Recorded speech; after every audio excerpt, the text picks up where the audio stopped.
صل وسلم دائما أبدا على حبيبك خير الخلق كلهم بمولاي صل وسلم دائما أبدا على حبيبك خير banen fenfen sini watina kinya be Nurdin TV ma aljana jabomba albaka dunya kuntan nan fenfena mara fama gini wol malam folta kadi albalad nama alялon ka foko ni ko moba el haza sexuellement sibe kankan wuli jiba farafina wuli jiba dunya kabe kun digolo demen kun nabi kabe tembe ne kambe na sabatima kata tesla ma yadina sabatini ala wulkima moba ale kun ko atesela suro atesela telero arabadin kun ko foka al makarane kamul makili su alin tele kun kallo ala kulila moba kuni amada ma ya arabadin makaran ka su alin tele aseko da maira beladenna alялon ka foko ni moba kuni akasranu kende sema akamen ka kunu nyolon kuni Nurdin bekene kanyando ba anraya kawro ko jankuru juwa men kun bi kun la lajna kun kambi ni aye lasadi lasa kuni jankuru juwo ba ale kun tana mena mutu hadisi na bolike ko kuru wal jamana kan kata te fara fin jamana semunu ma adu atefe watin na kawa kallagna ka to ko nyane ma ka fa bramol to ko nyane ma fo akuni arabadi makarani aseku da mairala alni asrona ala kolon gimen kuni ni nin kuni la arabadi ma kuni sansan kuni kolon kuni adala wati kuni tuma se folo kuni ka be afa bramol makarama ka be mol mahina ma kama so ala ko kuni ku semen ba ke monye yo ki i jonyal kuni nye bulma watin na mo ba kuni akaira ka ko binyolon kuni adi garanti di lagna kalma adi garanti di bi bekan jamana molma adi garanti di bi farafini faragwa bema ka be jankunu kuni na kuma kunyo binyolon kuni ambra se wol kene bale kuni kambi alялon ka fo mo ba ka fo nyamen kan kuni abradam na nyawama Nurdin bekana ka ada bajen kuni brabo binya kuntan nan bela binyolo ki ikun la yanka kankan kinda mo an rombla ko beta ko la kankani alamini som senka o be ya watinna abuturo ni kama fene yankuni abrafa afanya ma watinna mo ba ka fo nyamen kuni ka seni kuran seni mba ko ngi ko ni taso senka di ada bajen kuni ma watinna ba nyi kuma la alnya wati menani alqur'ana ko ni wo karam radam na watinna na to karana sunya sabaje tele ba dala lukaida to o fentina kran sunya rombla jate o baba ko ni ko ni wodina kanate ko fe ko baba kanate la ko ma ko la saniya magwa ko ni adina ke bela dinwe ko ngini ko ni kata kala fara arabadin ni yonte kama so ko ni ka jinna ko dagwe abata ka di arabadin fenfen ko ni ma garanti ko no raso jankro la ko la fenfen ko no robi nyolo jankro na ko kelin tenem tun ka bo ala ma fenfen ko ni na tagore ko ni la watinna ele fonctionnaire le di e fe ka dole plasika ele muso football le di ibra hata e fudu ko ni ma watinna ele demsene di watinna ko ni yebaranyin ne ko na ma ko ta ko la diana ta ko to bela de men kan fenfen ko ni bibion ko ni e fe ka hera ko ni soro ko la gini alhamdulillah rabbil alamin ni ko ka mobala gini ko ni ka soro alli anyanta ni fitinne alli gini ko ni sori ma ni ko ka gini ko ni ma soro alhamdulillah rabbil alamin ka fo ala ro ka kala ro mo ba ko na gini ko ni adina ko sema nya okuro bulo maka bo ala kuta kul ko ala sokul ko fenfen ko ni ay kayra le ko ndi dunya ani arkema duma ani sama kayra ko ni ala ko fanfan ko ni gini ko ni bi ni alka du soro ko ni alhamdulillah rabbil alamin ba gi ko ni adina ke musa jabi di kukula o ki abela ten ko ma ala lon ka fo ala bena jalo ko ni ma watinna alqur'ana ko ni wala kayra watinna ni adina kranse sunya sabajate ale baba karana ko ni dala yu kayra to ko ni o fenna kan sunya rombla baba karana ba kulofen ko ni odina la sanya sisen ko ni baba la sanya la katimi odina kran no bana kala ko ni ba gini ko ni adina la fala molte alnya bene abutu la jawulle ko ni ma watinna ni ma ni aye ko na kan ni ba alnya bene jawulle ma watinna ko na adina kran sisen ma anna lonnal ko ni almajne watinna anna karamo balu almaminu wulle majine ni ka benu gilu ta ka do jumulo wala ko ni imam seku sisedi ani imam penda madi kaba katrete ba ustaz abakar kamrama oni anyondolu lonna bawlu wulle majine watinna ni ko ta ko la ana talbil shamanka ba albladina ko ni majine watinna ba wulle ko ni qur'an kan watinna ka kran ba kanyara kalbladina ko na abu ture atemesen ko ni andi ansena bo kene ma fenan ko idi aye ko ni ba bidon ko ni brasi rana watinna fam beladina ko no ka be ko lonji ko ni ma ba aliyalo ka fo ko ni ba qur'an kan ko ni wulle watinna ko ni atemesen ko ni wudisi akunfa ko ni ma ni qur'an bana kan sen sunya saba ba dalailu kairat ko ni ba kitabu sahana bawo ba kitabu rukina wo ala ko ni mumma wala ko ni ala to salman bansandi katrete alla tala kisinna ma ya woman kutu bansan wala ko ni kitabu ko no ba ba wansen ko do na kan sen sunya rombla ko fen kala sanya ka ban ko ni ka do ke farafini fara gebla dinanya la aliyalo watinna kadam na dunu kasi flo ko ma bi de bisuba ka fo bi ko kikiruke ma kadam no ma bi hankala se watinna ada badin ko ni bola kankani alaminin fambela den roki kula yanka abuture aliya bene jama yama mani bidonu ko ta kula ma tasalukan ma kota kula kalamalukan ma beledelen kun la fendi watini kun na kasiranga ma kamasron kun jini kun en to kala jimu na fama bal kun arabadin ma kamasron ni jini kun serima ka fo alaro ka kalaro on sala kun abankule ye abalkote fenfen kun bi ni jini kun serima o musa jabi kun wudna do la ko beledelen kun do kayra ka beledelen na kon da fi jankuro men na watin na ba men hamini altari ba men tadi fo men tate fo kamasro jankuro to kasiya dullan labtani dulal tamalal sen kundo duli refna ye wuli jini kayla jankuro le beledelen kun na ala le be basibadi ni masala ni ma jini kun ni ka jini kun ma soron kun al nasu zari fadima jini kun adi kasababu kun ni ma ala di kun musa jabi do la ko kun do watin na buluma binyo non kun abuture alna bene wo tasale kun mana rana fambe tasa kun bonni ante fo ko se han gutroma ba kota kula kala malaka ani biyonu bebrana kun binyo non kun kusa al di kun masro kama sro kolon di men kun ni kama sro adne ma kunya amanyanyama ba ka fulita ka di badi beledna ma watin na abuture kun alna bene jawle ma watin na kala manenu kota kula bidunu ka sipa bidunu ba litri lolu bidunu katra manezi potiluma kaslorlu beledne kun watin na ani glacer do mantaninu ba litri tambidunu abele yan watin na kun ni fenfen koni ni koni ni be makule koni mobala jin nabi kama soro jin koni albrama amasro men jakoroma ba obrama kunya men kun na sara badil ma koni u fanka kun kabu ulna kala mobandi kana bola kun koni ka fuku kulon koni ko adna dayla bi adayla koni u fo men kani arabadin koni boka nyakel ma ale boka nyakel ma ni kama fena abu anyi somara kenele koni noni be kana koni abrafa watin na temunu ka bol masen koni hanka se selfana koni tumala ma ida se jama koni adi fundi sen koni ka bo fambila dinelo kama soro koni kankani alamini bebri kunsia na watin koni na kota kula kankan kinda mo an ron blaka nurdin jama kun islam jama alnya bene alule sinima ni fambe limbe kun gile ko watin na kun amasro gimen kun ni kasro alikima kula nyakodi anyara ma ba maraduwa beladenen kun ye kaduwa mo ba fnanye sini kenda kun kata kadi mo ba ma kaduwa beladenen kun ye gimen kun dito molma ala makara beladenen kun farla kadi kamasro kun ben la kun na flikule kun kenen kan biolo dolta jankuro kodi dolta den kodi dolta namflo kodi ba dolta kun alla bon kon kun dolla bon kon la nyakena watin na wulta wodi aldin kun wuldira benyama ma beledon kun silita kon da fillo ni mansala dira ma ka fo alaro ka kalaro kama son kun mo ba abarala wulila alete kumala akun fe a fenfen fola a fola alalo akela alalo ma wati na jini fenfen kun ni ka sorombi alimen fen ma jini sorombi mo ba kun na duwa wati sisan kun ma ba ka radio da fe ba ba ka television da fe ba alna so na ku duwa kun tan na fefena e kala rabu jamal kan ba kala fara jamal kan ko bala duwa wati kun ni alka duwa kun na ma alnal magi kun soron alal tirasi ala nyale amina lamna ni alka amina lamna kun kama son ala ko innamal amal biniyat ba ko be kuni wuni keledi ba wuni ke kuni ni ka sidi mo ba men fula ilana la ilani alala ilana la kuni ka fo ko man sala ko alle dingala sula ko ma alle ko la kan la boma alli makaya no ali bakara bu jamale kan ali bakara fara go jamale ka fo kuni kan ka janyo na binyolo ni ka mo bala do wulamna e kalam na television ba e kalam na radio ba alhamdulillah rabbil alamin ila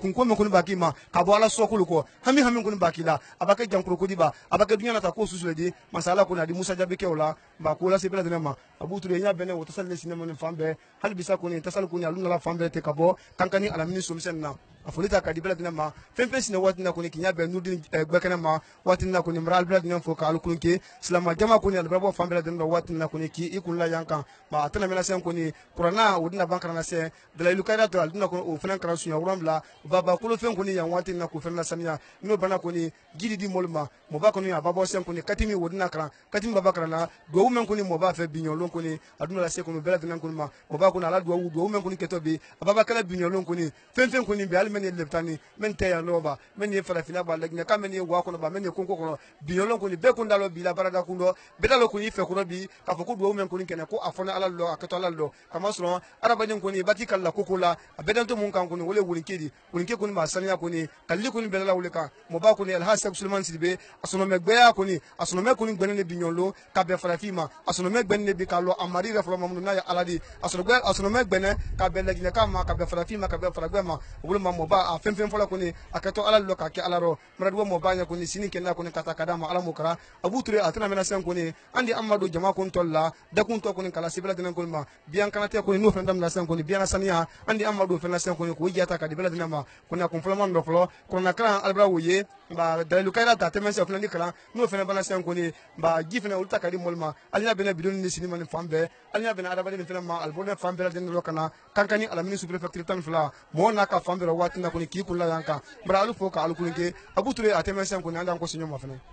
أعوذ بالله من الشيطان الرجيم بسم الله الرحمن الرحيم الحمد لله رب العالمين الرحمن الرحيم مالك يوم الدين إياك نعبد وإياك نستعين اهدنا الصراط المستقيم صراط الذين أنعمت عليهم غير المغضوب عليهم ولا الضالين آمين. Une fois encore, chers téléspectateurs de la télé Nourdine TV, merci pour votre fidélité. Vous l'avez compris, donc nous sommes en direct chez l'érudit Cheikh Souleymane Sidibé pour venir prendre donc part à cette cérémonie, parce que vous savez donc c'est devenu un rituel ici même à Kankam. Et vous savez donc tous les dimanches, l'érudit Cheikh Souleymane Sidibé appelle tous les fidèles musulmans à venir ici donc pour prendre part à cette cérémonie de lecture de Saint-Coran, sans pour autant oublier donc des prières et bénédictions à l'endroit donc du peuple de Guinée, parce que c'est vraiment important. Vous savez donc aujourd'hui Kanka a la chance d'avoir un tel monsieur, Kanka a la chance d'avoir une telle personnalité, à l'occurrence Cheikh Souleymane Sidibé. Comme vous le voyez aujourd'hui, c'est une journée exceptionnelle, c'est une journée vraiment, s'il faut dire, sacrée, parce que là nous allons procéder tout à l'heure à l'inauguration, s'il faut dire la réouverture de ce puits vraiment sacré qui va se tenir. Mais bien avant cela, comme vous le remarquez, il y a des fidèles qui sont en train donc de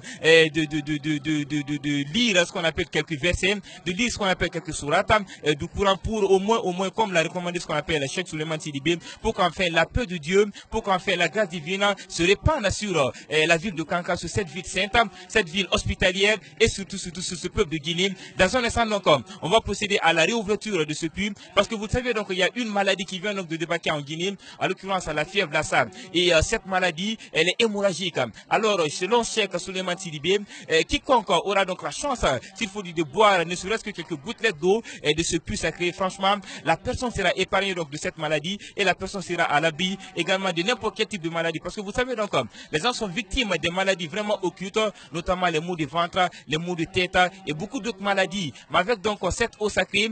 qui proviendra tout de suite de ce puits, et vraiment ça nous mettra donc à l'abri de ces différentes maladies, parce que franchement c'est les noms de Dieu qui sont vraiment lus ici, c'est le Coran qui est lu ici, et c'est un livre sacré. Comme vous l'entendez maintenant, les fidèles musulmans sont en train donc de chantonner, s'il faut dire, de lire de façon répétitive quelques versets du Coran, pour le plaisir donc pour qu'enfin la paix de Dieu se répande sur cette ville et sur ce lieu sacré qui est donc le quartier aviation, c'est l'origine de Kanka, l'occurrence Cheikh Souleymane Sidibé. Alors, chers téléspectateurs, comme annoncé tout à l'heure, nous sommes toujours ici même à la place publique donc de l'érudit Cheikh Souleymane Sidibé, tout juste en face de son domicile. Comme tous les dimanches, nous procédons donc à la lecture du Saint-Coran, et tout à l'heure aux environs de 14 h, l'érudit donc va prendre place ici à son siège habituel, et pour ce faire, bien avant donc l'arrivée du Saint de Kanka, bien avant l'arrivée de Cheikh Souleymane Sidibé, les fidèles sont en train donc de réciter ce qu'on appelle les versets du Coran. Et derrière, vous avez donc en décor des centaines ou encore des dizaines de personnes qui sont vraiment assises en train donc de lire, comme vous l'entendez maintenant. La ilaha illallah, la charge, comment on appelle, nous sommes là donc à répéter ça, à reprendre ça donc à cœur. Mesdames et messieurs, dans un instant, ça sera donc la réouverture donc de ce puits sacré. C'est le moment le plus attendu, c'est le moment que tous les fidèles attendent, c'est le moment que tout Kanka attend, c'est le moment que toute la Guinée attend, c'est le moment que toute l'Afrique attend. Si vous avez la chance d'avoir cette eau, franchement, ça nous mettra à l'abri de n'importe quel type de maladie. C'est vraiment un jour exceptionnel, c'est vraiment une journée spéciale aujourd'hui. Dans un instant, mesdames et messieurs, vous qui nous regardez un peu partout à travers l'Afrique sur notre chaîne, à l'occurrence Nourdine TV, restez scotchés. Dans un instant, les choses sérieuses vont commencer sur cette télévision internationale, à l'occurrence Nourdine TV.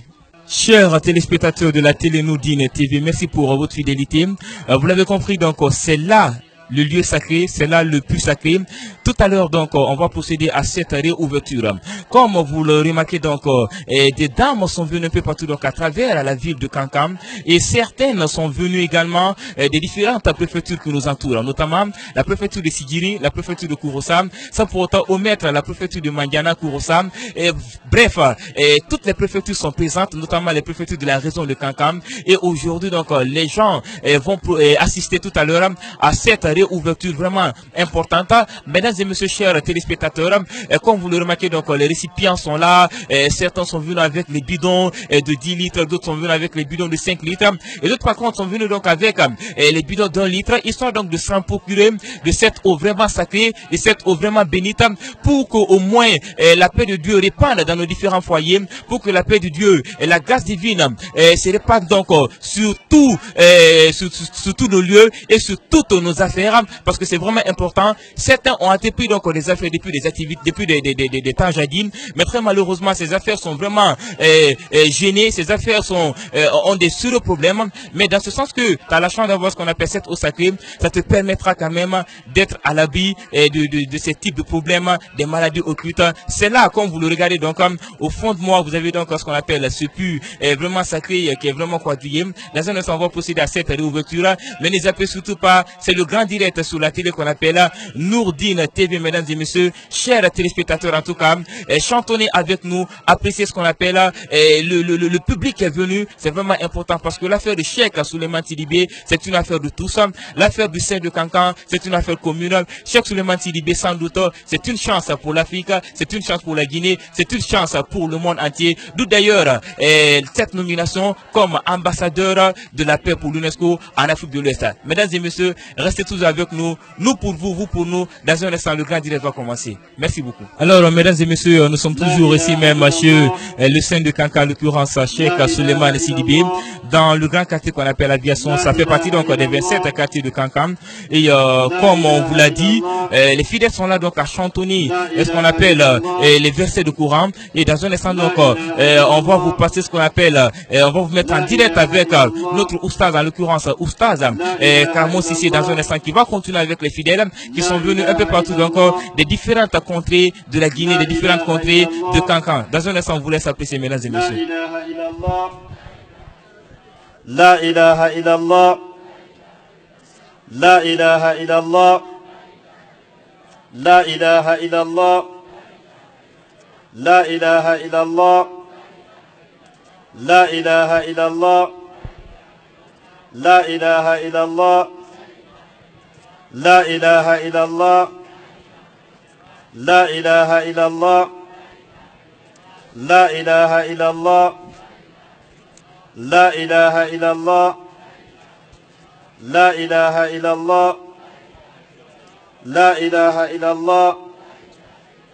la ilaha illallah, la ilaha illallah, la ilaha illallah, la ilaha illallah. أشهد أن محمد رسول الله صلى الله عليه وسلم. اللهم صل على سيدنا محمد الفاتح لما أخلق والخاتم لما سبق ناصر الحق بالحق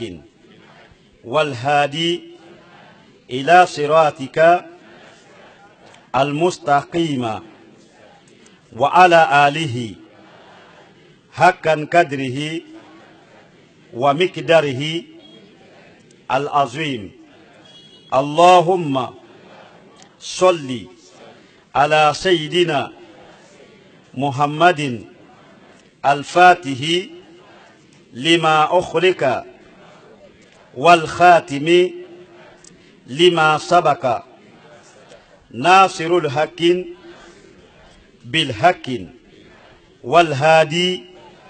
إلى صراطك المستقيم وعلى آله حقا قدره ومقداره العظيم. اللهم صل على سيدنا محمد الفاتح لما أخلق والخاتم لما سبق ناصر الحق بالحق والهادي إلى صراطك المستقيم وعلى آله حقا قدره ومقداره العظيم أمر على مديا أمر أستغفر الله كي سنيا كم سبا أنتن سبا صلاة بركة سنيا كم سبا أنتن سبا كلا إذا جاء نصر الله كان كبان كلا لا إله إلا الله محمد رسول الله صلى الله عليه وسلم كبان كاكم فصلاة الفاتحة لا أمر على مديا ورو أستغفر الله من كراني كألا دنيا مباهر ما أنا بركة كوشو كأنجل من جافا على موكرا كأنجل من جافا على موكرا أنا ولجي أنا كتبو أهرما نبركة كوشو أبصر همي ميانا أبصر بدم ميا أنا أستغفر الله من كني كأمبو همين دو على موكرا كأمبو أن بدن دو على بلو على موكرا كأمبو أن كمين دو على موكرا صلاة من كراني كألا دنيا كصلاة كنما دي الله كلاني على موكرا kila la bonden kolu ala sahabalu tabi inalu kakal nema di ala mukera elaj maliki ala nema ala ma agdira elaj ansumana ala nema ala ma agdira ajala nema ala ma agdira ambadin korokela nema ala ma agdira ambadin koromso la nema ala ma agdira ankra moke ustaz mahmud jane ka nema jidi anye ala mukera anfaro ni fure madi ka nema jidi anye ala mukera kalma magan kala nema jidi ala mukera amra man sabama dia jelma madi brata kala uluka ka nema jidi alnya ala mukera nasona ka nema jidi alnya ala mukera nodin se afre betani kala uluka mbi kala dia kala jafaluma ala bulu ala mukera salatu horoma ana baraka kuso ka ala dia amfana na kula ban o ke la ilaha illallah di ko no ya anye ala mukera amra la ilaha illallah ukra la ilaha illallah الله كلاك صلى الله عليه وسلم من آخر كلامه لا إله إلا الله دخل الجنة مومو نالا كمالا بانكرا لا إله إلا الله دي كوتي دي دون أرجينة كونو كالا دي كانو يا أني على موكرا أمر بانفنك إذا جاء نصر الله تا كو فنانكرا Allah kiraba Muhammad sallallahu alaihi wasallam aka hiji ke menke ala hiji la ban anala hiji folo pisa Allah kila ka hiji kelene ke asiwo kodo hiji wo ala ka sura mendi ama wole dalakali ku fo sura di ko tumana mena ni ala la demeni nara ani maka dalaka kila ni ka moliye aliye duna ala la dinaro alu jama mba kila ye subhanallahi bankike mba amra jamarulo kwa nye subhanallahi bankike ana woli jibulu ko kaba kila ye julu munja fanyininke amra jabari fana ana woli jibulu fana ko anye julu munja fatra sa ala di jafa amma ko kaba Allah kila sallallahu alaihi wasallama ko ne ala le tubi mina mansadi ala ira kan kamen fo sura kono ka ala dinya ka tubi mina ambela dena ma ala mukra amra jamare astaghfirullah ila watiri jagiri ka jankodo ala ulini ne mo babulu ana woli jibulu sa ala di angbengben ka anjulu munja fa adiban fana ka angbengben ka anado nema kono ka nema woda manal mu nema rigine di ala mukra la ilaha illallah koni mu'mina kuma la ban fana kera la ilaha illallah kudi don argine kono mba salatu fana mrake amro ni don ka salatu ma fenendo amra salatu ke kaban ka salatul fatih fana ke katakala ka ni ka salatu ma fene ayi munne nyala adaba demma wallahi ayi ma ko nyala adaba demma pise ala ire kan ka fe menke agire ma wajibi di wole kera salatu di ala te salla ala te sunna ate jakabola ate hijikela denta ala bulu fem fananta bulu da fo mema ko meni ala muniyani nyona wotei me ala ka fem men ka ayre ma wajibi di wole kara salatu di abana fana ka ke malakalu fana ma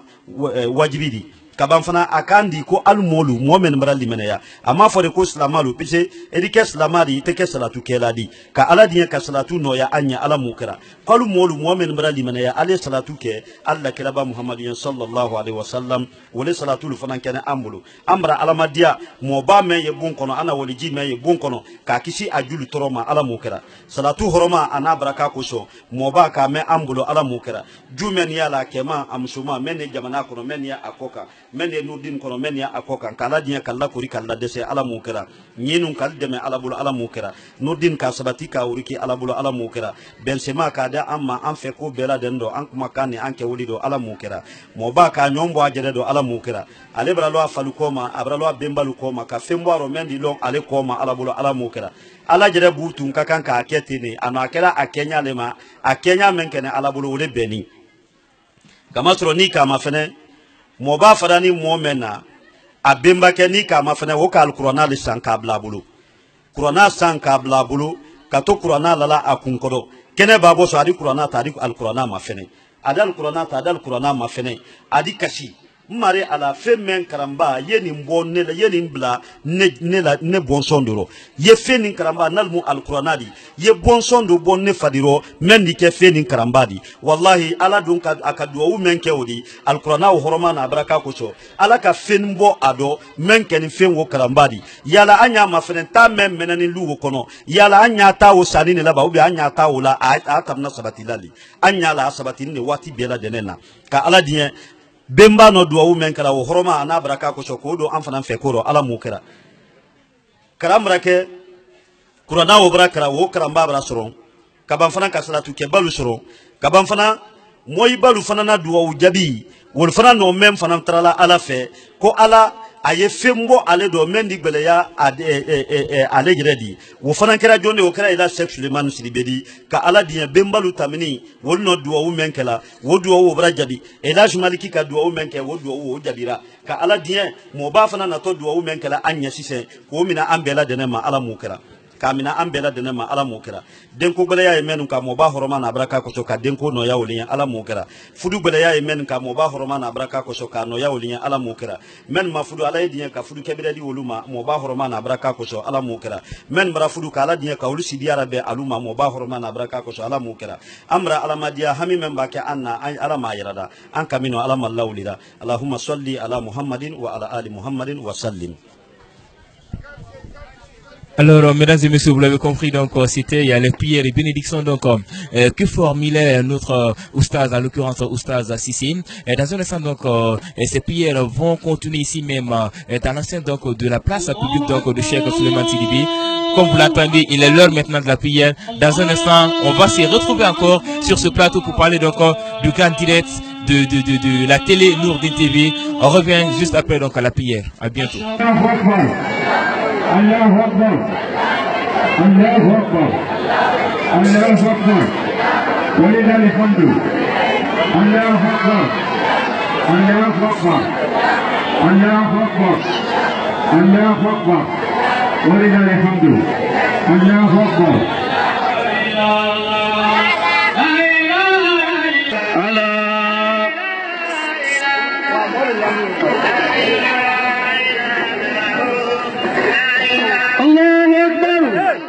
الله أكبر الله أكبر نطلب المكانها الله أكبر الله أكبر نعم بالله من لبراكو ديان كرالين إسمكو كافو الله أكبر الله أكبر الله أكبر الله يا سيدي يا تويا ليتونا يا سيدي الله جمعك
Maliki Loro, Basumana Loro, Lamarama Loro,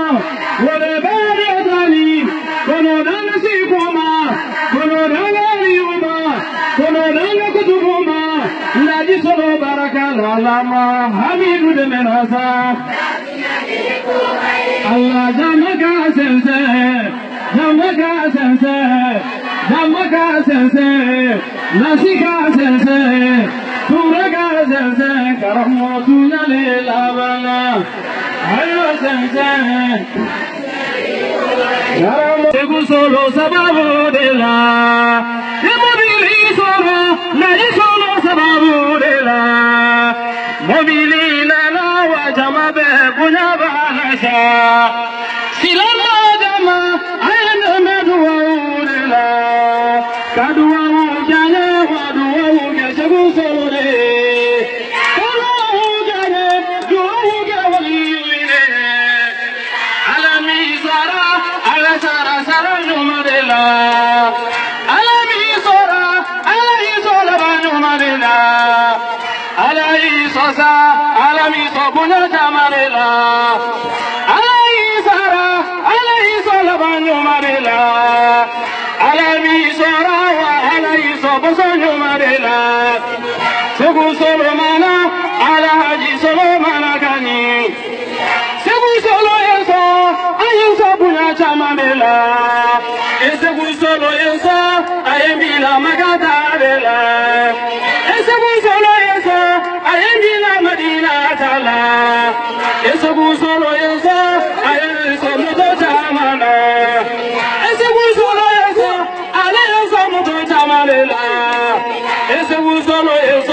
Fasumana moide kali,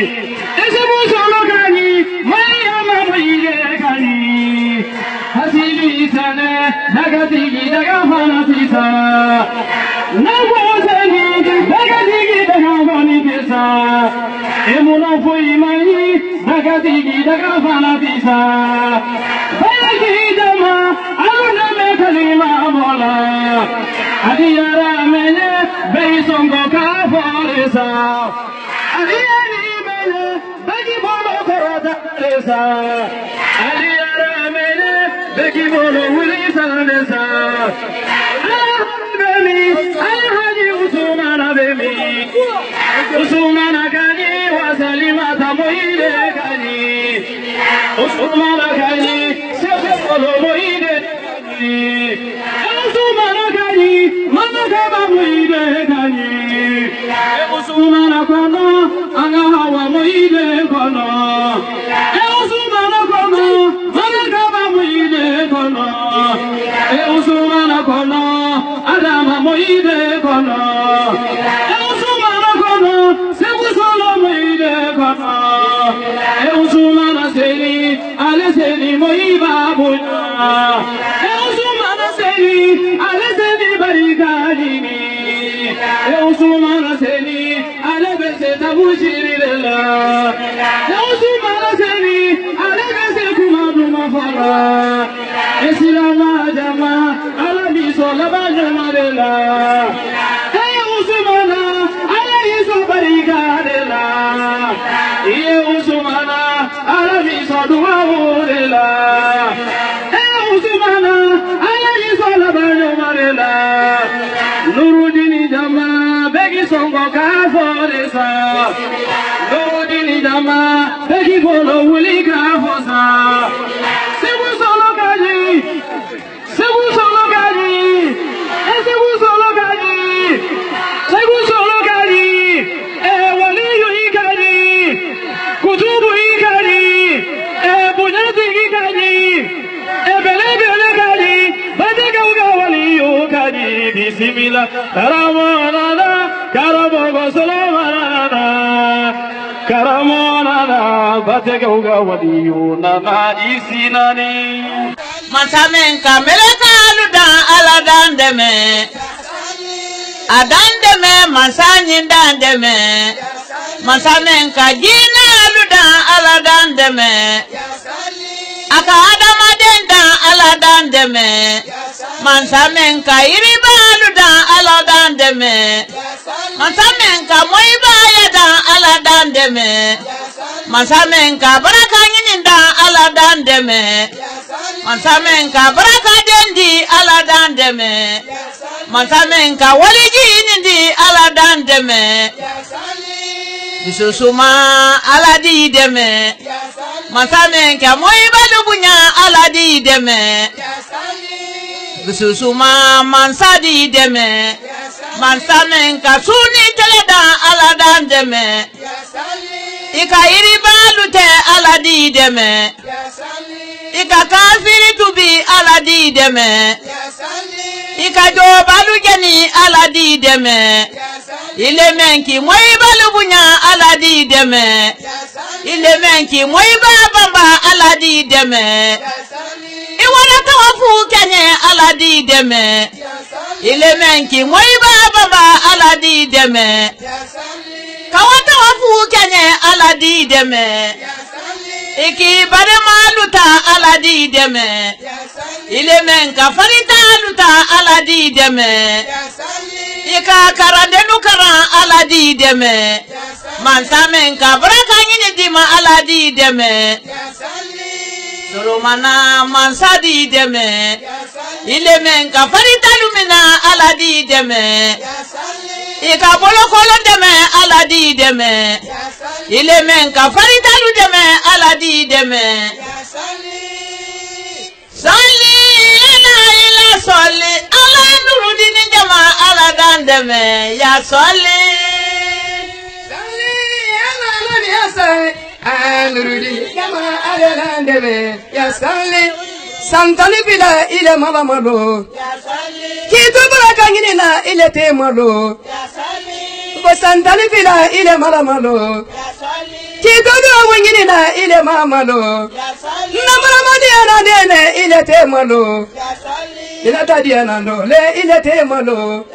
ora kiya diya na dole ile te malo kandala idiya na dole ile te malo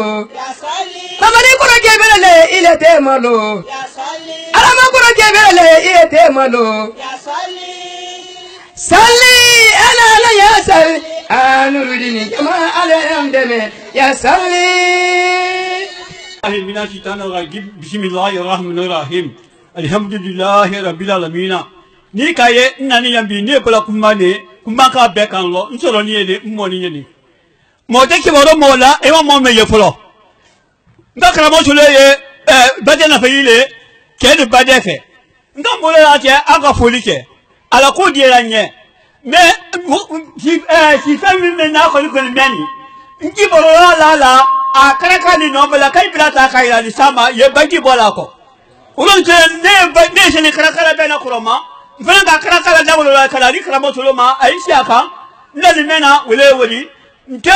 la fe ganta la fe ne mo kan ka nganta ba fola ganta le se kala mbra ku ka mo ganta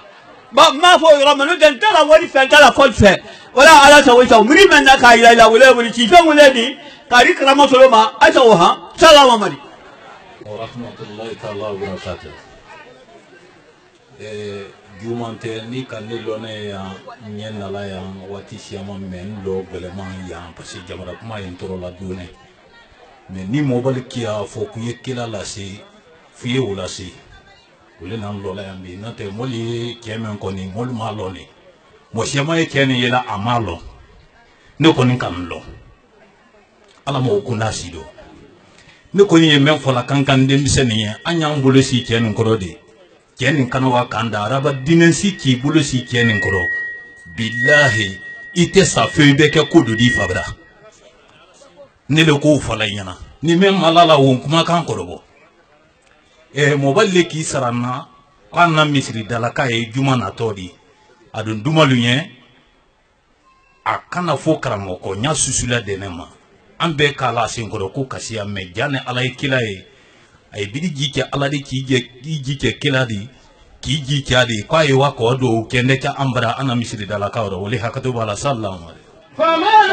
لكم ما يمدون بيومنا وليصلي ولله إلى فلان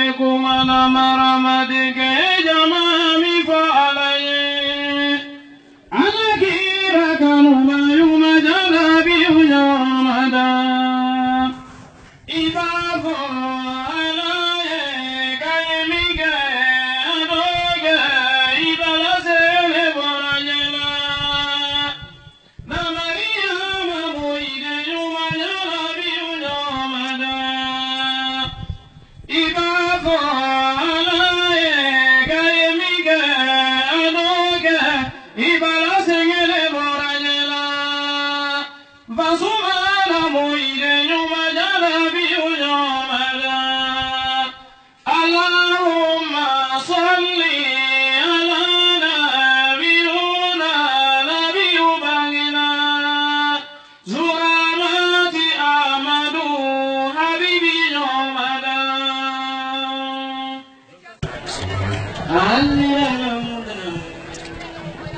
صل على محمد وعلى آل محمد صلى الله عليه وسلم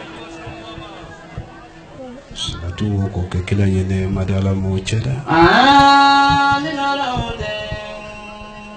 kila la bunde ngolo ka kem yene madala mo cheda amin alawde kila la sahaba ka kem yene madala mo cheda amin alawde kila yamulu na yimelu ko bazulu ni julu ka ala ne mal mala mo cheda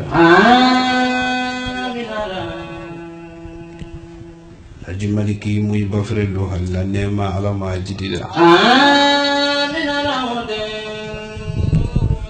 jama min majine saya frene ni be ko men ni salatu ka kanka ala nema ma ala mo chera amin alawde men kendelu sinka yedu ka kando be antalu nya ala mo chera amin alawde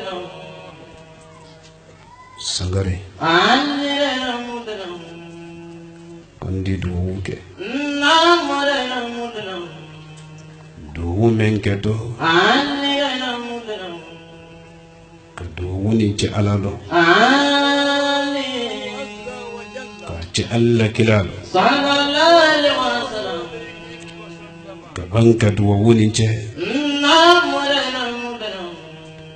o bolu do menu kera alafe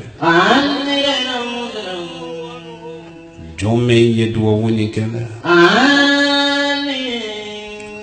John julubuto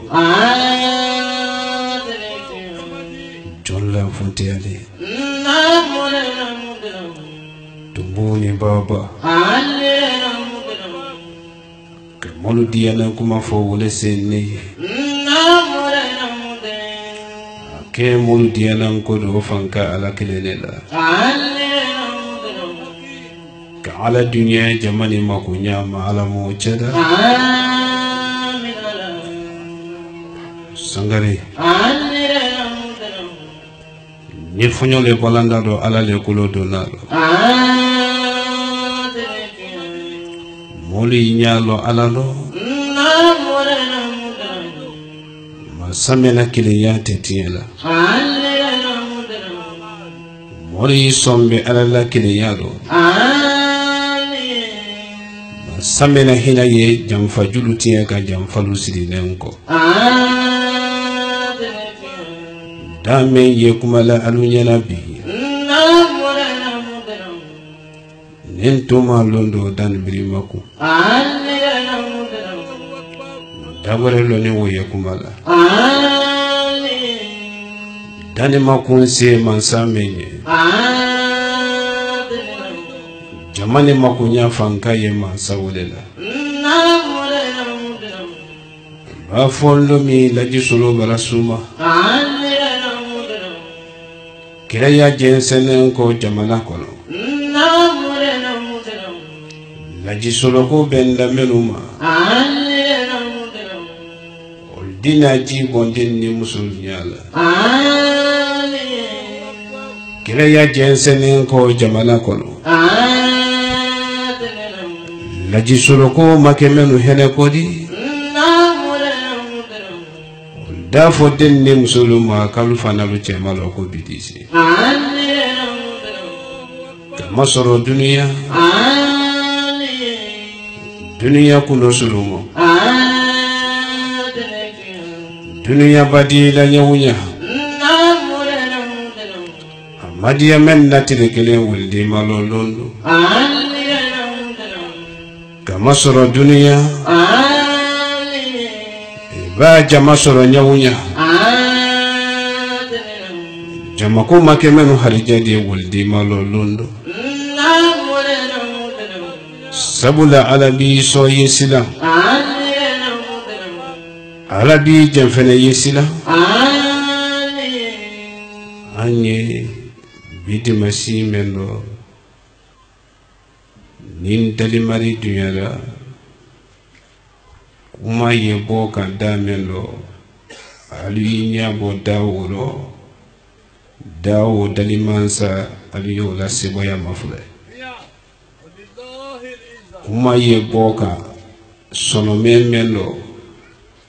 aliye sonome utoyi sonome ula kanda mansa aliyo la latanga mafule saranu men keiro saranu wo boydo men li halana fonfonuno aliye nyabo ko faliya boludo aliye nyalo ala la telo ala tole ko ala ba men nyini damfenda ye o barake ni la nyini masi fe men malomi damfeni ye ko mfandero man samenka bikene nimbo kanelula kafu nelu sen kende buru kende andi ala tandu harje fulenko kuma wo kende le da kadau wi nyalan kala labitani ba yese peut-être la urgence là menu na sanyi anu men na baratele damabo kunyombo karubo yewa wulu lanne ye dotoro sulu kono ite harije fulenko kuma men wulula ni ko wuluma kala malu harije fulenda aldi moniba ikum bonen taro imi la wuli ko jumane ba ni le ke ijere ye worobi kangan kono batte kono lajine kono nyedro kuta tele mendo ibora mo mi labi ma mo labi inyuma bora inyuma dunde isibon kono mo ma chila ya lo ko solifin do berele wodi ni mo lontu yandi ibo wa be do ta kala mama ide alata wolo anye dimasi mendo barale yang ambulo yambi ni alakala yini koni barame ye ambulo akololo fili ni ahami ye na dune jimba wule nen nane anala demba ya bidi masilare lo o majide ya anala demba ya musomen kene tubisa mabudi ani wule ye yambi kamana ngulu ya labulo ko wajimba sina yete ka fokatre nyamma kunu no ma yafu ye talombi ma same ko la ni anye ke man saufe wule la fanka yete yani ala fanka te de sera finna woro anye barra me mabi ala la hinani ala la nema me yebi barakono afanka kabona sera kono wala ni folo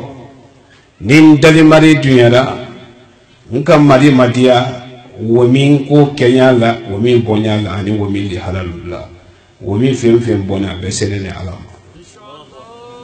womin fem na boli abeselene alama molu haminu kuni tekilindi molu makunyalu tekilindi molu ni do faranene ala bolo be soto itanya de ma womin ko selene alama woro halibisa dulu ye bole ka womin ko ni kalama telefoni tele ye banna le la telefoni ye kasida womin ko kuma ni na marhami kanyini alala woloro kunyon kene kunyon flamen dinente la womin ko la yendeme ye womin ko ni noro lo bunya kateme tele tanka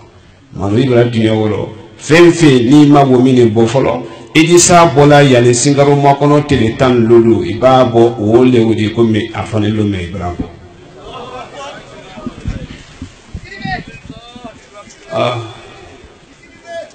ele tawo kote ele aji na waji beso ko kuma lo be ni lo ka fo o mala fo le ma ni yime dam fim daw samante alla kila me nyo mada anyongore teda na ka se bulu fe lo ma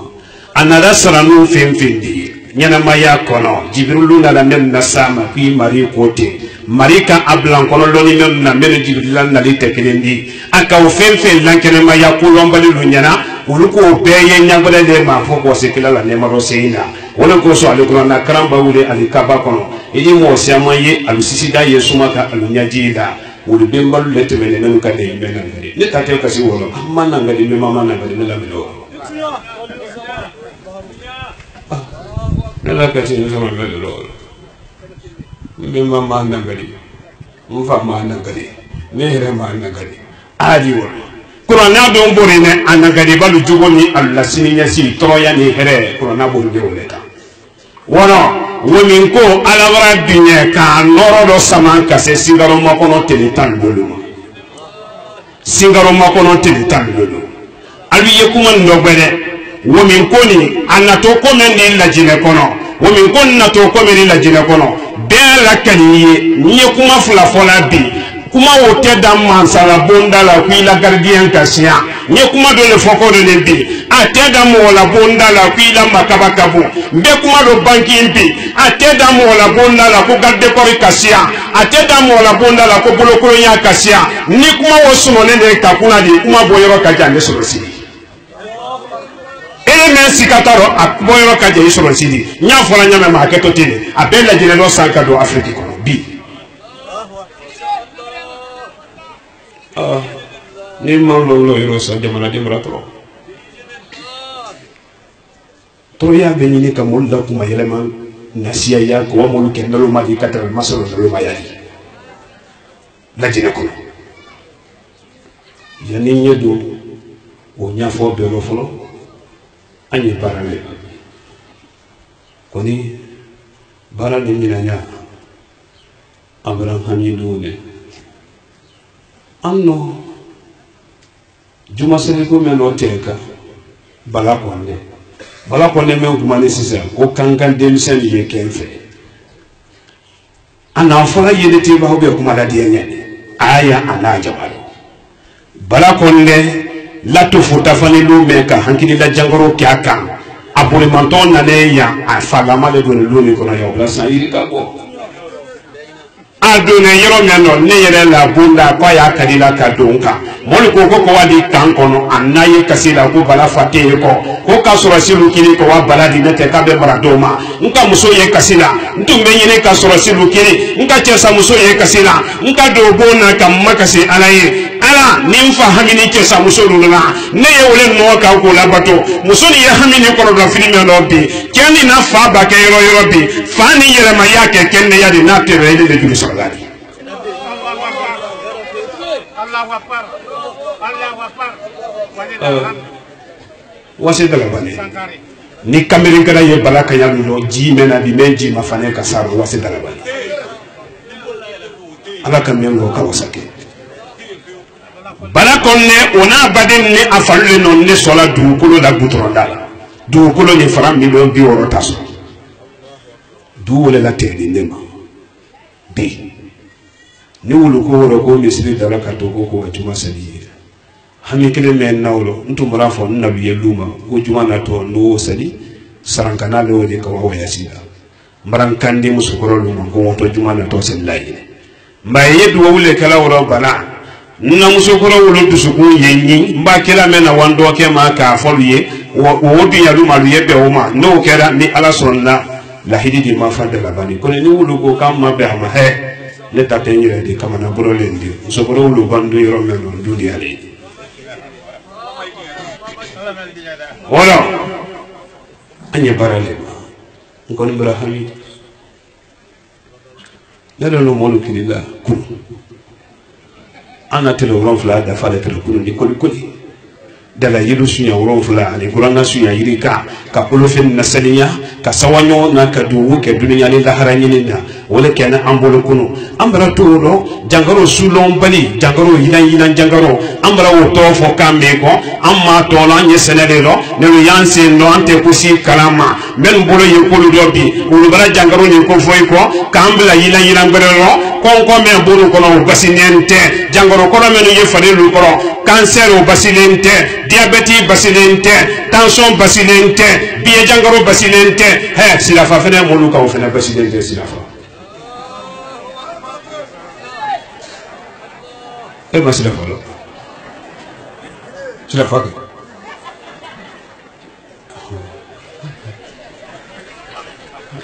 allo comme ma sila fa lo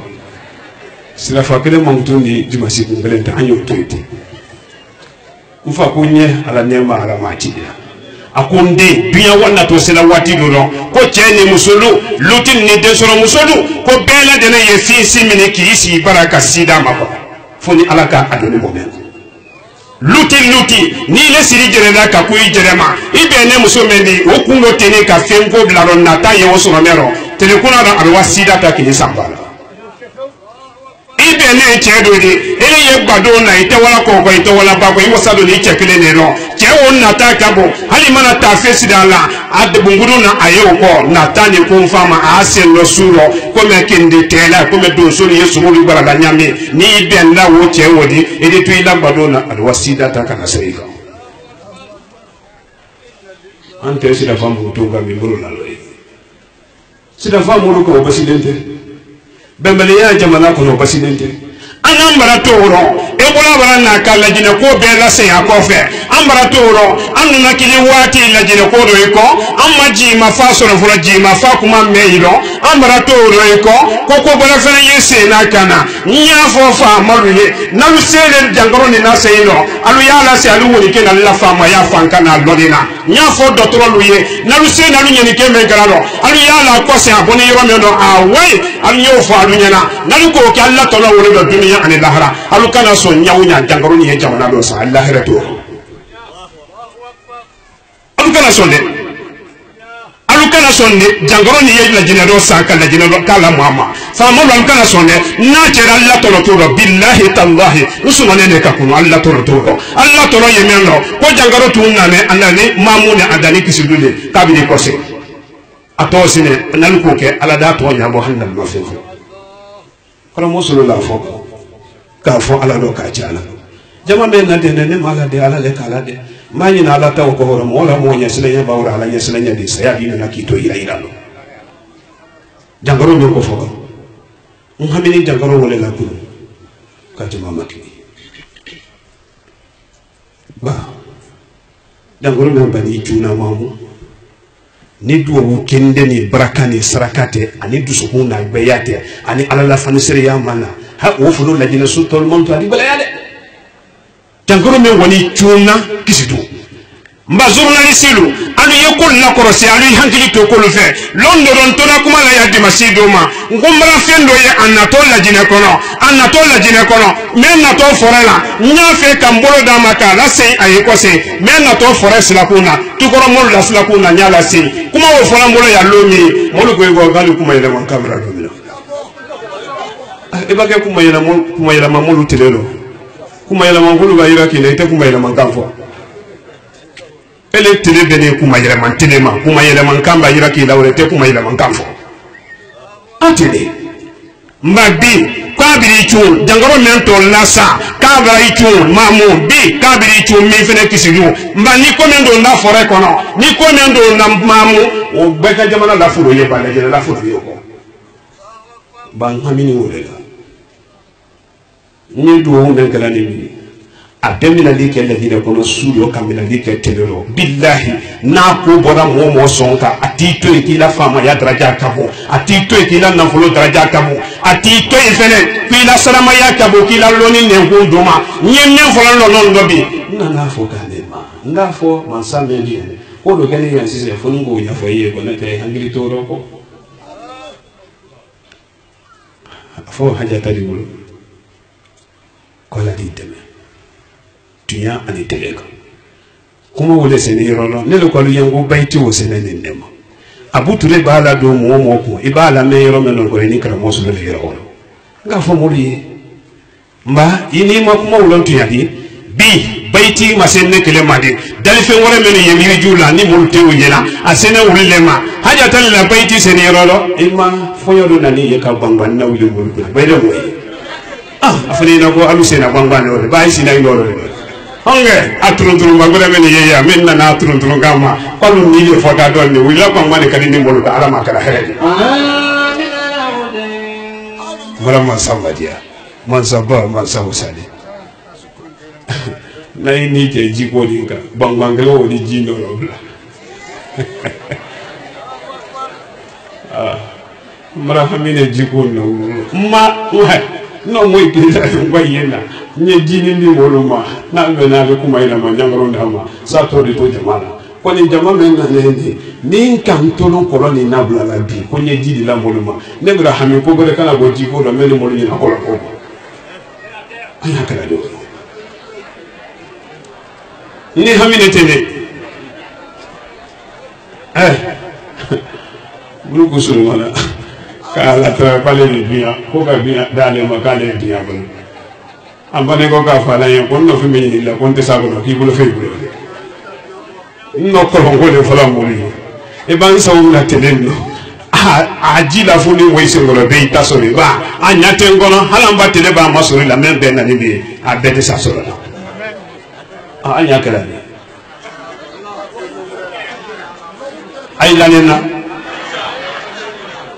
ay lanena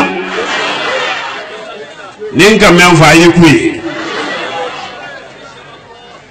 amma ye muzolle la kuma landa ya kuma shi amma do mi dare onge ali maboli kabala lo me suro che banza ne kaga muso matra kai mabola ni suro bura ala madia ni mo kuma lo tiya de blas ko mai ni gatu akada ni na akala mara mo sa madia mo sa ba mo sa wasani ne alulanenna mamen dumanye wallahi miri le be jisoro ko le jisoronto sono men ni melo o yani ante jigo made ni jigo le mo tene bra yambi ni kolonti la lu ma sulu ga la lu ji bebra ko gorele ya emaye ni wolo fola moli journaliste ni wasola ko ne kra mo solo dan seka cameraman ti i waso ito wadi bida jamata yo filmi e bobla lolo memba wolo e to la kali ko gorele ya meli taw tekle ni wala nya fo mo nyana anyeli mana ya ala le mabbi man sabba man sawo sadi man samen biene ka gbekele ni na fo sifen wa mirika me ya ko dese adamade na ijere kan sifen ni ko dese kabakuru ni ye na ko dese molle fenan lo ni wulu ma kabasoro man samen ko ke alta to nimba fana ni mema nyola seri moloka anyeli ye ko la dala kama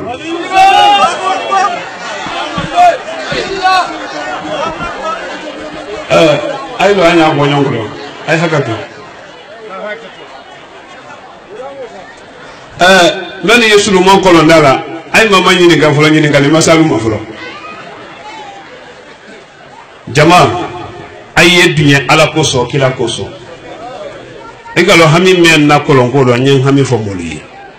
jama bara wora ko duya be milite keleni be dusu tekeleni ninka alaka sorasido masia ya bi police lumana sécurité mana ala yankisi kan tanka molu kana to jinyene na do wa be molu senkoro ko bore wa boro mara hami wala wolo alu ya to nyedu wo wudi moluma anye lombare nyini kolonna kaka ma nye banka fo fa malu ye gouverneur nya fo fa malu ye préfet police ni gendarme yena ani militaire lo ka jama la kanda ka molu wala da mini nete jama me yani ma kenya lo ko gore kana boro me ni o tekni engalo musul no mengarani man na la ban fulo kalama me na me be be wita ta kama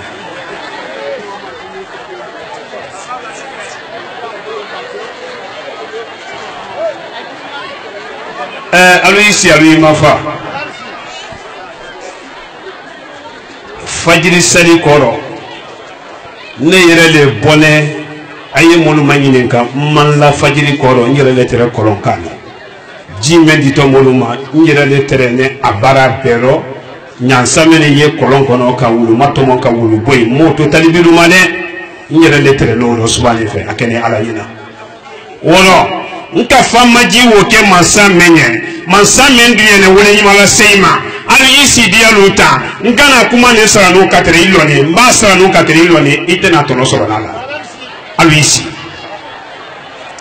ninka kuma ne fo ilone imi isi to tono men ye kuma ne na ile tana tono wo soro na nimbana bankina ibi wuli sinan sai ile ti isi la mo julu bolo ko bale mo le isi iba isi da alu kuma be breta fora mara alamadia ilo nentendi berete kuma ni fola ko ni misi noro me ye kuma ni fe na ki ilo nentere itataro le aluyesi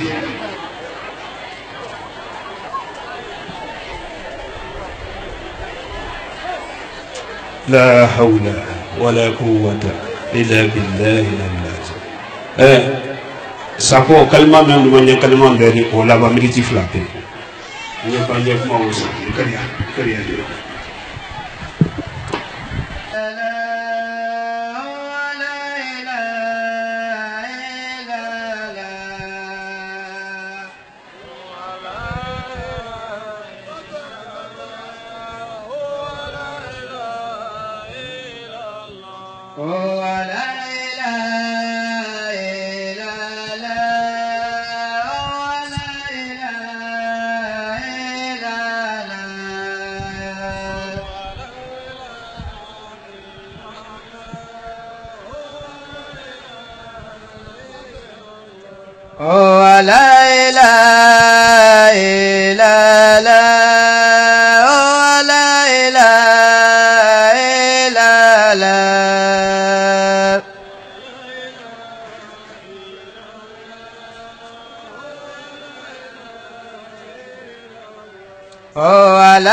صلي على محمد وعلى آل محمد وسلم صلى الله عليه وسلم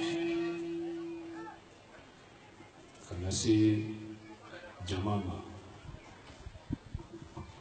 mamo jamari kiye pompe jita mamo jamari de ko menna to ala seinte sebelilo ala seye ala lebulu bundu meyole ayesisi de do lonindu ye ala lo latela o te la sebelilo baraka nyini no latela mo bonema wolo jama mafane ko mana biba mena fane mbulu njere le non lola bi sogoni ma kasamara bo kana kolonkana ka mana bini nafa siseye ala yele kam kadiya musa ya chekan barikondo njere lo ne aludafe ka barikon kono be ka kuma lulaji barikon kono wado nyemen fala aluye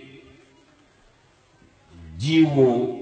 nan konko ka ado tala monte ko men ka fanya mema andi seran ko fe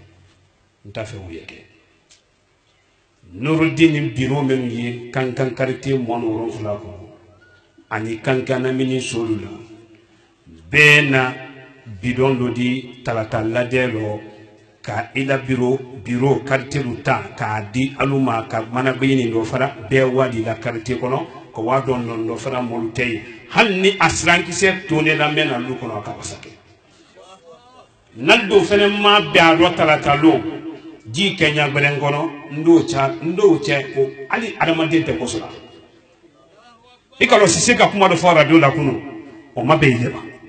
afo ko ni kolonja da ko ni karamo suro ki lo kolon kuno kala be ji cha kono o boni nyena kuma bansane da isite ko gole ye ko kalima woni ko ko mara alamadiya man sabba man sabasali Abu Touré faye yambi la dekula nsawale marama samadia alu yaiterosi ila to sabia mini buludo femen dito jamama awati brasi ila to sabia mini buludo fase to sabia ye fem bulo dingirani no layi solo bara nyini alala nye mansa me madiaka ninna kutiya kera dali fendo bolo dali bate ala ya kembolo malu yadi kana ne jabi laji maliki ka jankoro me soro sakana awoto lahara nin faki nyawulunte laji maliki toronena jankoro ko me hami neni molla kenani kambi ala ikana jabi ninna ka nyawulunte mfa toronena ka nyawulunte woliden ni jankoro la ala ikana jabi ninne ka nyawulunte muibal ni jankoro la ala ikana jabi nin hami ni kana fartanen toronena jankoro nanenko ala yin jabi bi ala madin fenfe ye kenani ka jankoro fitna ba wili anka menlo amma menlo mento foni mento mafo ka bela la sakambi ka braka boado menu miri ala jamani jamana kono ulu yala jaman ko lanna tamema ala yedo anni ulu te nalu mi kosei alu yake la ko mema ala nyola loy no elo nyola loy neta hadika ke wati masi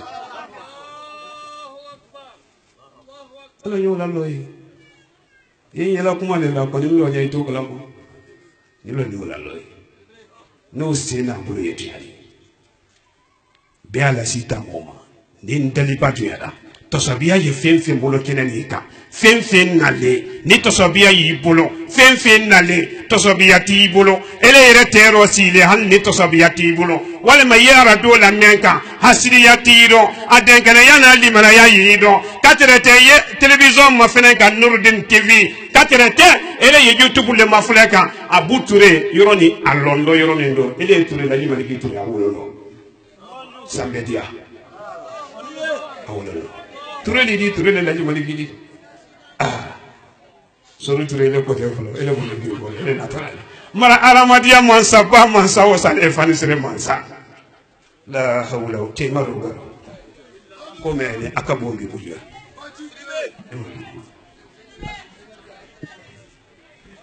ema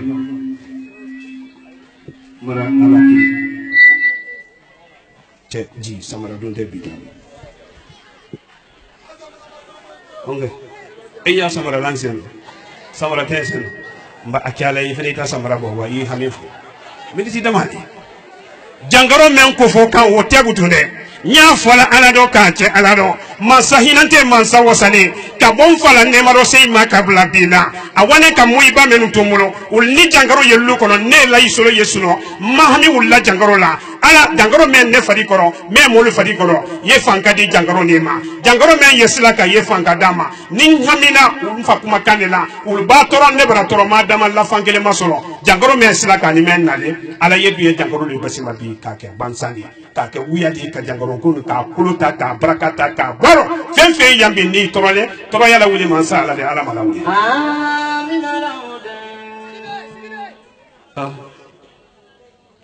la hawla wala quwwata illa billahi al-aliyyu al-azim ihamifu ida worodo samara buise jangaro me ila afoto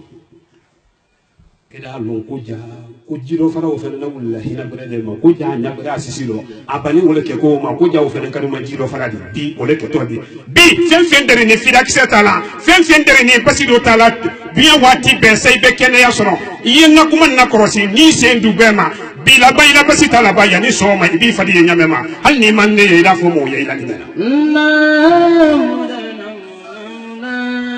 jikalo man te mena ko banalo ni kan vente na sumole ni kana mansa wasani la nyamura ibo sobra la nyamura tu ali ni ko la nyamura tu mu fabla ne ole na fe kandala la jemali ki dene o yambi ifa ba ko mena ni alala ni ala du yodo mai ba sawa wala ko ni fa yoke wallahi ifa ba ko mena ni alala wasabati ne ko ni le kare wannan ka de badi itamenu lo ila ila ye kalibra la be mara mansa badia mansa wasani kabini lara nurudini bekelo don dimasi u dimasi nye samara bon ne yere seno kolo yen lo duma bide ya afolodi alu ye kuma wala korosi ma ye kuma wala korosi ala mirimadia fama men ni jangaroye fanta men ni jangaroye yira batol ni jangaroye muson ni jangarole kel ni jangarole jina men nane yambi wul ni jangarole mirimadia ye ya fanne ma bi yenne de men bi ye hinan ni jamani na kono do fili men ni jamaka ala ma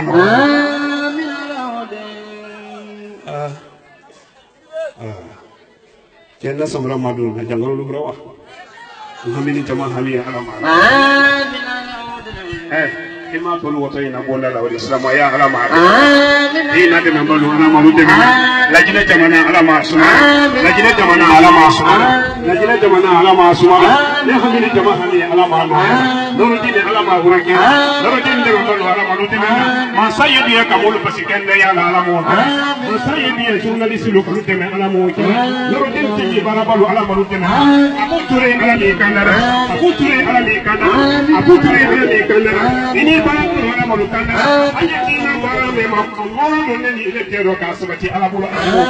alama yani na yobe ninne yanko fere no dina lu bararo fonte ninne dina lu baraka wakali na ma ko baraka do ne ni na bara de tero ka sabati alama lu ala yewulu ma bonna kan ki sulu toroma ala mo ko do ne waya se kan ke buya ni se ka ira anni sa mo la ken ya do ala mo dusmanu so ko lu buya ne ko ala yedu ya ka duma sene no ya ala mo ta ado ko la se ko ta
Sonko kafo segu solo de me balu ne kama ma beki bolo korota segu solo de me balu ture kama ma ai sonko kafo nurudi kanu balu ne kama ma ai sonko kafo ala kira bula balu ture kama ma be sonko kafo alundembe solila heraja masroto solila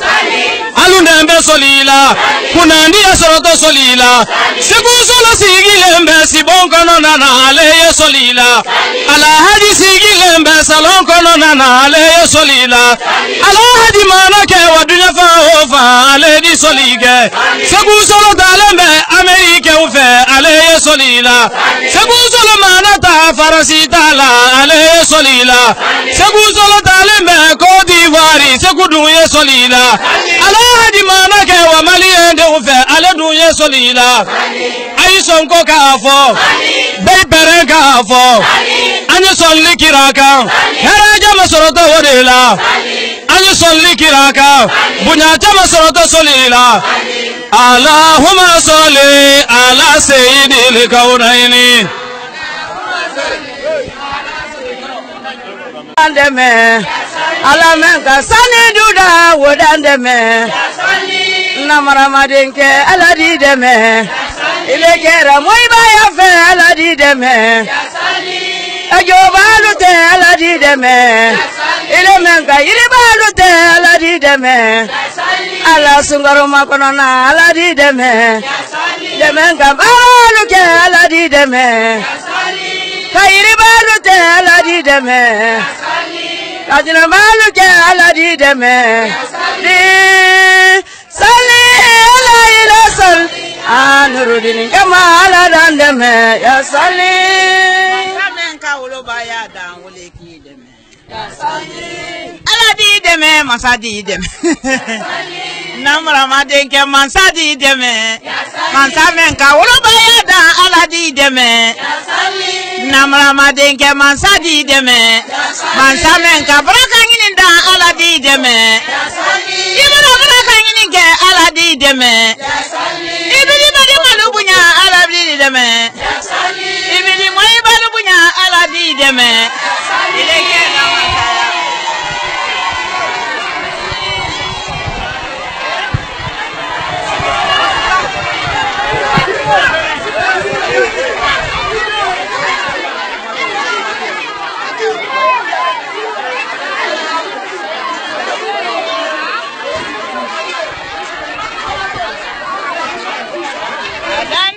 Masanyinda deme Masamenka sani duda odan deme Adan deme masanyinda deme Masamenka baba luda aladan deme Masamenka meleka luda odan deme Masamenka dama luda aladan deme Kisobade nyado aladi deme Disusuma aladi deme Nineki sobade nyado aladi deme Disusuma masani di deme Alameka walijini di aladan deme Alameka baraka dendi aladan deme Alameka duwawu dendi aladan deme Dandeme masani dandeme Ya sali Sali ala ila sali ala nurudini kama ala dandeme Ya sali Adandeme mansa dandeme Ala menka sani juda ala dandeme Ya sali Adandeme famala alore anogwe ba kemane amsomalo ne imagine kra ke dunya sire kemena ka anya be nudin tv ma aidia na ngia bone islam ya noro ko ni television bomba men ka dunya kona bi dunya sire ke bebra be men ma wolo to ko nudin tv ora binyalo ila sex man sidibe wole men blani molu mako ale na kana wole la men bebra na mo ba abrado santa kadi ni karogwe jitu mrala bo so ma ko ko de frasra ma derite ko ni jama me yambi ari mo wa tambo ila sex man sidibe sécurité ko tuma renforcer nyama abrasla bawo ala la ine mundi kuma ben foyde la ine kono binyolo ne affaire ko virus la sa wo kono brala ko la ine sofla kono o brala ko bol bra sira ma ko ni mobala la ine mundi ko aida sofla ma jankro jumeni se dangwa meni abon so mena ay ko se ko awadi akoro do kala ine to botar ko kala ine bo jankro jumen bro ala la ine wolede o rabinyolo comme jama ko ni kasia jima jite se do frala ba ni karo sécurité ko ni babo adamadia do aditien o ala la ine kara mundi sne slamadelu kakrata alerema ba ni kara ko si nudin ko adam na santal flale bidi ila Sheikh Suleiman Sidibe ayto do la ka samra ba kilo duma ka do wu ke o ko la le no ka ban ka fo ko be ihamina nyine ala fa akara jankoro di akara hamisu mende o da bebro ke o brano ya watina akun fa buluma ani se ka menfo anogbe ba temani amsuma bela denye akuni anan sebe do nudin kola ali sabati nyamenka bawo ni karogbe na fulo ko te folte hakili sani o ko ni se kala sabati ala sabati nyabe ma o do ani na kana ambulu baydo ni masadu ya dama ani nyombulu fo ni alahu masadu na watmila kamera do jantre uranna adiana de abakara siriki mandi ture sori ture o trabaran ka kala sabati katra ta amara sanfinama ni masadu ya dama anna nyombe luna na todo wasali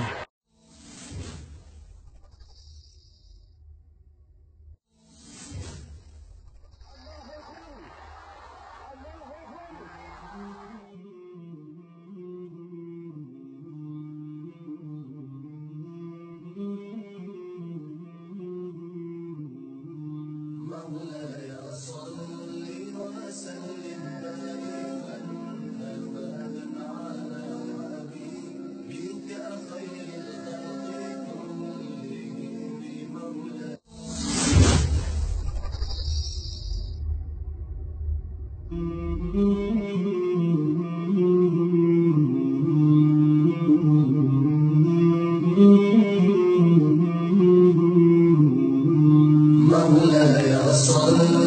وسلم دائما ابدا على حبيبك خير الخلق كلهم مولاي صل وسلم